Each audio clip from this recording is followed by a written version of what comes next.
Pink Floyd's Animals album arrived at my radio station in February 1977. I took it home and played it with great anticipation. I mean, after all, the two Pink Floyd predecessors, Dark Side of the Moon and Wish You Were Here, were on their way to selling 23 million and 6 million copies respectively in the U.S. alone. Animals, though, was cynical, agitated, downright venal. It is Roger Waters' vented emotion frozen in time, without the luxury then of the follow-up The Wall's ability to explore Waters' childhood past for context, or his future for resolution. Listening to Animals was the moral equivalent of suddenly coming upon a car crash and being immediately aware that serious injury had occurred. The listener desperately wants to call for help, but who are we to notify? The original sound of the Animals album was as dark and murky as Roger Waters' own vision, and I must confess the combination of only 3 awkwardly long songs, with that thick, bass-heavy sonic presentation on the original record, kept Animals off of much of American rock radio. So with the remastering for the Pink Floyd catalog, Animals is now like finding a pristine pearl perfectly preserved in the muddy bottom of a stream of time. With the close miking technique of the musical instruments so popular back then, the resultant sound of Pink Floyd's Animals can be startling. It is their third strongly thematic work, and Roger Waters has firmly cemented his place as the band's lyricist. We'll begin this segment of the show with Roger and the song Pigs on the Wing Part 1. In this story, I'm the narrator.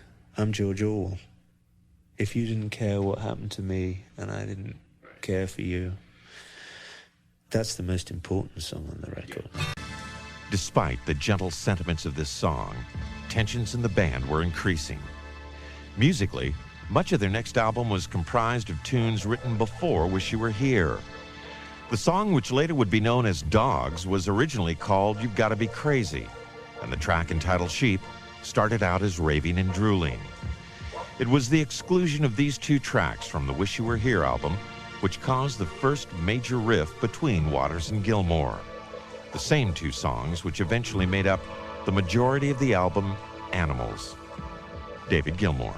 It wasn't one of the most productive periods of our life, I don't think.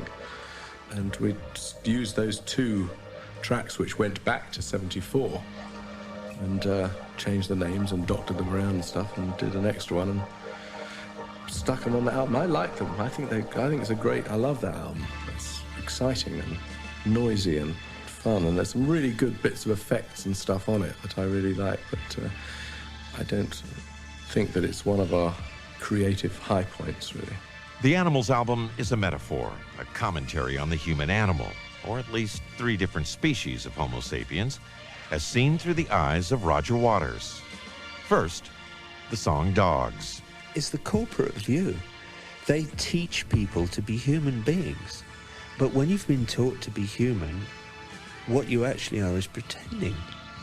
And in fact, they're telling you to be human so that you can put the knife in. Because that's what they want you to do. They want you to kill for the company. Whatever you have to do. So they teach you all about shaking hands and smile. Hi, Bob. Gee. Looks at notes. How are Eleanor and the kids? I mean, please, give me a break. It's like the whole kind of selling thing, It doesn't matter what it is that you're selling, so long as you sell it. And it doesn't matter what methods you use, so long as you sell it. So the end justifies all the means. So you can corrupt morally and ethically and sexually and religiously entire generations of innocent human beings and suborn them to the devil's work in the way I describe in Dogs. They live and die outside a state of any grace, and that's what sickens and saddens me. Now, you said something that sounded almost as if you pitied the person in that song. I don't get that from the song, but what you just said now, have you softened your view? I pity the minions. I pity the ones who aspire. I can't pity Robert Maxwell or Rupert Murdoch or Donald Trump, Although they are pitiful, they need help in my view. somebody should take them gently by the hand and kind of lead them off into a corner and say, hey, Donald, everything's going to be okay. Just relax and leave these people alone. Don't play with their lives. Don't build your bloody Taj Mahal in Atlantic City. We don't want it. You please go to a sanitarium somewhere, and play with clay. Leave us alone. Because he's not building the Taj Mahal in Atlantic City because there are people in Atlantic City who need work, and because there are people in the surrounding areas and holidaymakers who want to gamble, and i.e. to fulfill any of those reasonable social needs that an entrepreneur may reasonably fill. He's doing it to make Donald Trump bigger. Otherwise, why write Trump all over everything and do all those interviews and be in all those magazines and do all that? Sure. He's transparently self-possessed. And I suspect that what he does is of no worth to any single person on the planet, because it's misdirected. The starting of casinos in Atlantic City or anywhere else, ought to be a social activity. It should be for the benefit of the people. As opposed to the self-aggrandizement. Exactly, as opposed to the self-aggrandizement of somebody like Donald Trump. So Hypnosis, led by the brilliant Storm Thorgerson, were commissioned to shoot the cover photo for Pink Floyd's next album, 1977's Animals. Here's Pink Floyd drummer Nick Mason. Well, a decision was made to take this very artistic photograph of a large pig flying over Battersea Power Station. And so the large pig was built and inflated and taken down to Battersea. And there was a crew of riggers and inflators and everything else. Man in charge of the artwork for most of Pink Floyd's albums, Storm Thorgerson. Because it was Animals and there was a song called Pigs, and because the pig was being made into a large dirigible or Zeppelin that was going to fly at shows, they thought that they would fly this pig in amongst the power station. Power station having tall turrets or towers which the pig was going to be harnessed between. This pig was quite large. Anyway, we set out on this great expedition to film this pig. For some reason or other, we weren't going to do it via what we call photo trickery. And as it were, being an artist, being a photographer, one sometimes doesn't mind a bit of trickery here and there. But for some reason we decided to do for real. Well, this was quite an experience. So the pig was arranged at the power station. And in order to make sure that we didn't miss it in any way whatsoever, we hired 11 film crews and photographic crews dotted around at various vantage points in order to film this huge event. So we all gathered and they started to blow up the dirigible, but they couldn't. So on the first day of this 3-day event, the pig did not fly at all.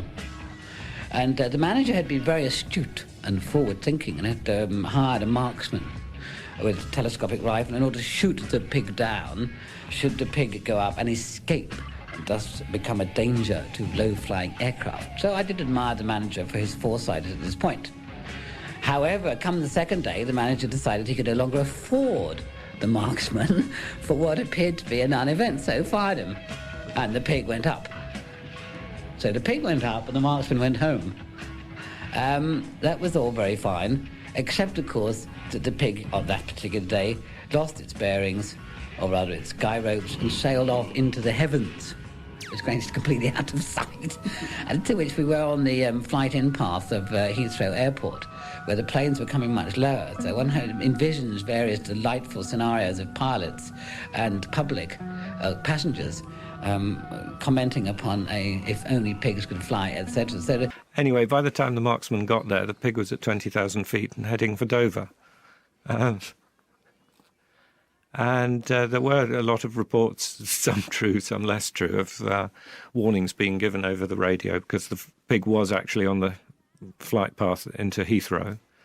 And there are even stories that actual airliners did spot the pig, although I think that's unlikely.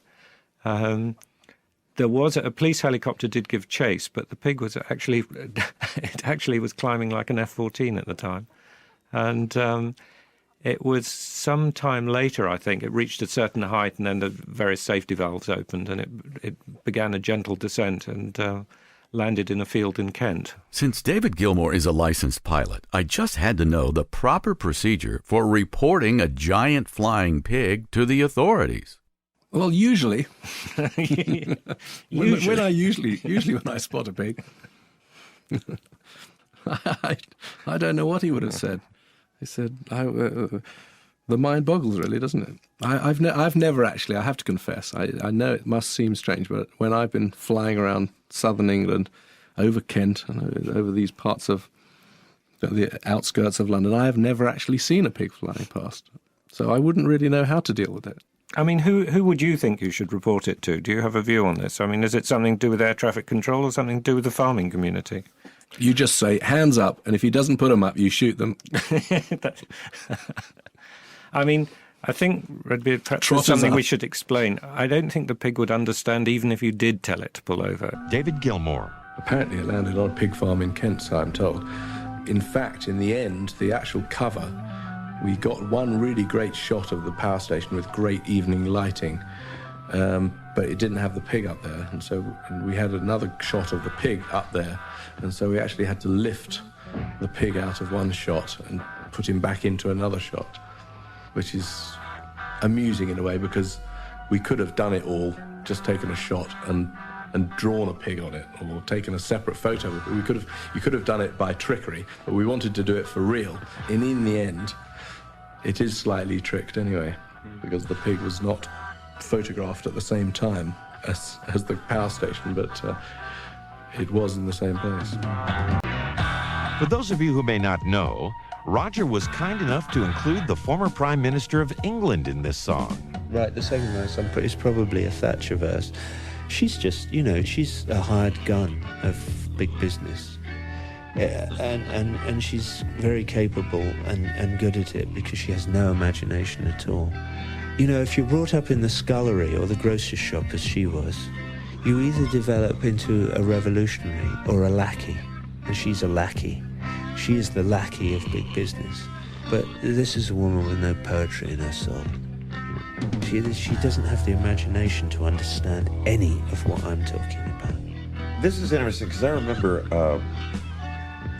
some years ago we were talking about this song, and I had interpreted the last verse, being an American, as when you say, "Hey, you White House." Yeah.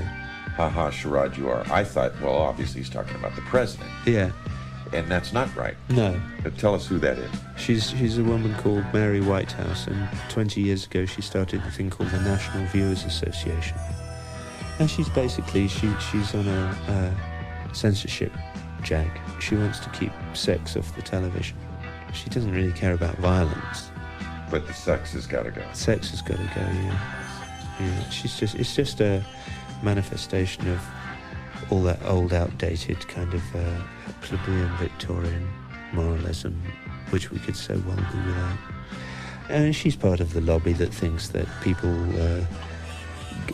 go off murdering and raping because of soft pornography. Poor woman is deluded.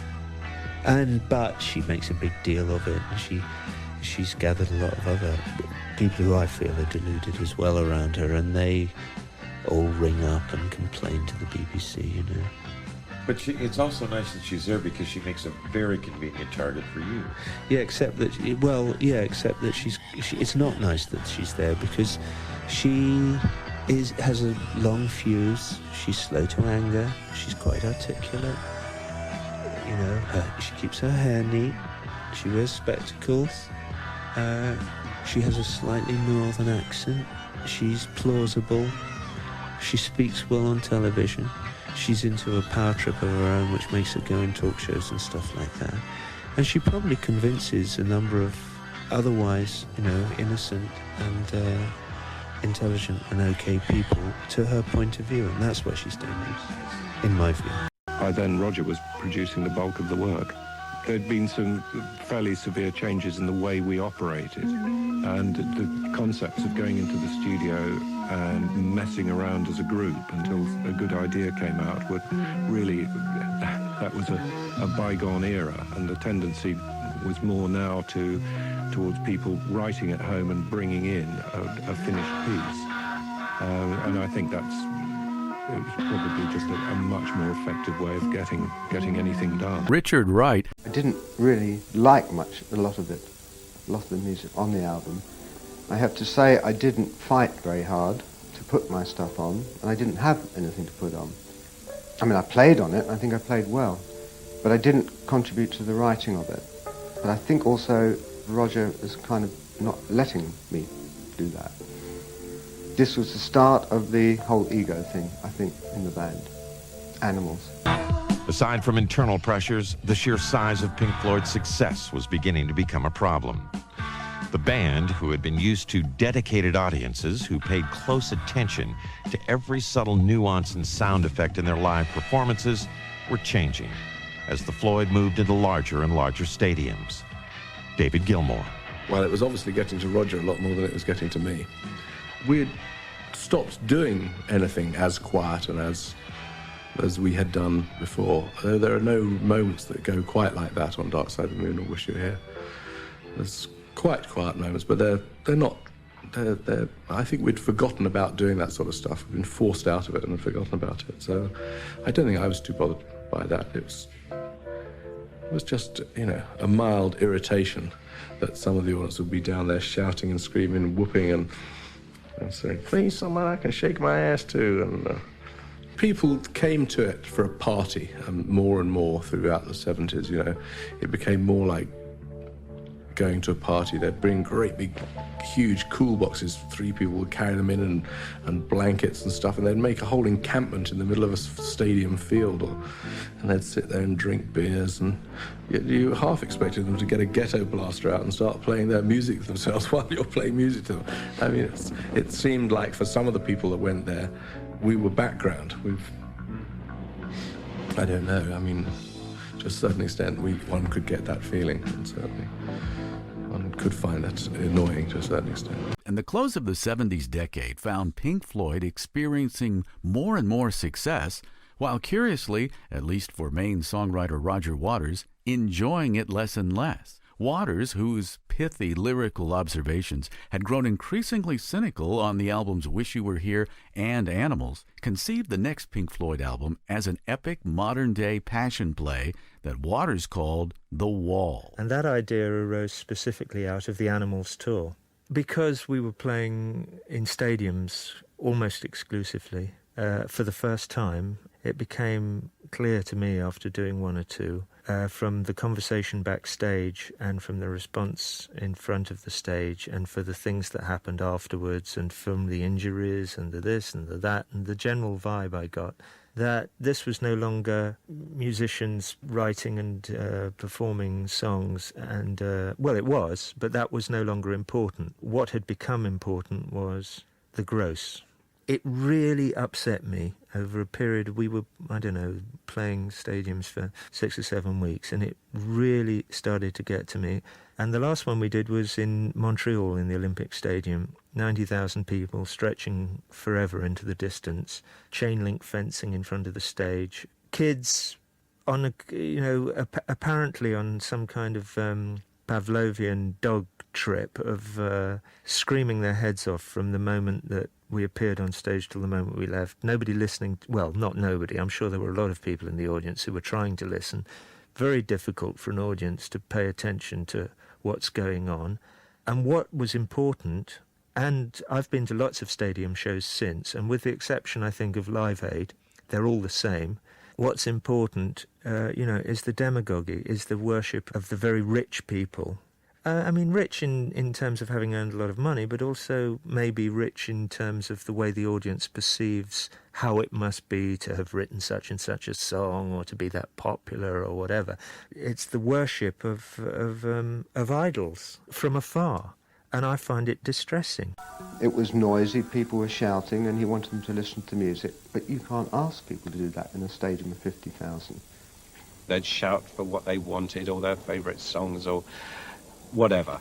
And you could, inevitably, and quite rightly, Roger was pretty distressed at the fact that they weren't listening to the music. If I had to point to one event or issue that were increasingly polarizing the two main creative forces in Pink Floyd by 1977, then the Recollections of the Animals tour by David Gilmour and Roger Waters would be the most revealing. Roger Waters will never forget the last performance on Pink Floyd's Animals tour. So at the end of this Montreal show, I found myself, there was some kid trying to climb up the chain link fencing. I got so angry with this kid who was screaming all through, I don't know, Mother, and one of the quieter songs anyway. I finally got so angry that I spat at this child. Well, child, he was 14 or 15, I suppose. And when I came off stage afterwards, I thought, what have I been reduced to here? And what has happened to the relationship between the band and the audience? So the wall was something that I experienced very powerfully through most of that tour, but specifically on that day. Guitarist, singer, composer David Gilmour in the studio. I don't remember seeing it or knowing about it at the time, and Roger's sensibilities in touring were far more delicate than mine personally. I always enjoyed touring, and I can't say as I felt the same way about touring in general, or that tour in particular, or that particular stadium gig. I remember it wasn't a hugely fun gig. I mean, that Montreal Olympic Stadium, we didn't play particularly brilliantly, and it was rather a poor note to finish a tour, because it was the very last gig of that sort of 6 month of touring. And it was a kind of a shame to leave that long tour with a kind of a sour memory of that last gig. But it wasn't that great. But I can't say as I exactly did or do share Roger's sort of view on what happened to him on that tour and at that particular gig. Stephen Thomas Erlewine writes in the All Music Guide, and I quote, "For an album that so clearly is Roger Waters, David Gilmour's guitar dominates thoroughly. This gives the music on occasion immediacy and actually heightens the dark mood by giving it muscle. It surges with bold blues rock guitar lines and hypnotic space rock textures." End quote. Noticeably absent on the Animals album are the saxophone, soulful girl singers, and keyboards from the Dark Side of the Moon arrangements. Cynically categorizing all humans in one of three categories as dogs, pigs, or sheep, Roger Waters by 1977 was not even attempting to hide his ever-growing contempt for the record and concert businesses, the fans, even his bandmates in Pink Floyd. Rivaled only by the continuing Van Halen soap opera, Pink Floyd's public bickering in the 80s inevitably sparked controversy amongst rock writers and Pink Floyd fans alike over personnel, sound, and direction. David Gilmour effectively silenced their critics, but the manner may surprise you. I mean, there are people who didn't think at the time maybe that we should do things that way, you know, and people who have a view of the way that we are or the way that we should be. And this is true today as it was then, that like I said before, rules are made to be broken, and we've never had any sacred idea about what we think we ought to be or what we ought to sound like. So anytime we feel like trying something else out, we'll just go and try it. And if some of the fans do or don't like it, it's not really particularly relevant, you know, because that's not the way we do things. That's not why we do things. We do them for us first, and if the fans like it, they like it, you know. It was never as bad as poor old Bob Dylan's treatment at Newport when he first went on with a band, you know, and they accused him of selling out his folk roots and all that.